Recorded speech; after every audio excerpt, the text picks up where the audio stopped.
Comment une mère qui, de la vie de tous, aimait sa fille, a-t-elle pu la tuer de sang-froid et de manière préméditée le jour de son premier anniversaire? Voilà la question à laquelle doit répondre la cour d'assises d'Angers qui a vu arriver ce matin une silhouette frêle, une voix fluette, les épaules rentrées. Nathalie Stéphan, décrite par les témoins comme effacée, fragile, avec de grandes difficultés de communication, est revenue sur son parcours de vie chaotique, émaillé d'une dizaine de tentatives de suicide.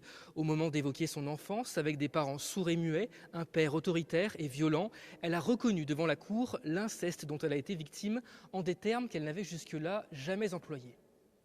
Aujourd'hui, elle a révélé de véritables faits de viol dont elle s'était confiée à moi et elle avait un petit peu fait une amorce lors de son dernier interrogatoire devant le juge d'instruction en disant que c'était aller plus loin que de simples entre guillemets attouchements, mais c'est vrai sans s'expliquer. Aujourd'hui, elle a pu me poser des mots. La cour d'assises est également revenue sur le déroulé de l'infanticide que l'accusée a mûri pendant 2 mois, depuis qu'elle a appris une décision de justice qui maintient le placement de Vanille auprès d'une famille d'accueil et met fin à son hébergement dans un centre maternel. J'ai ôté sa vie pour ne pas qu'on me la prenne, explique-t-elle aux enquêteurs, sans exprimer le moindre remords, avec une exécution méthodique.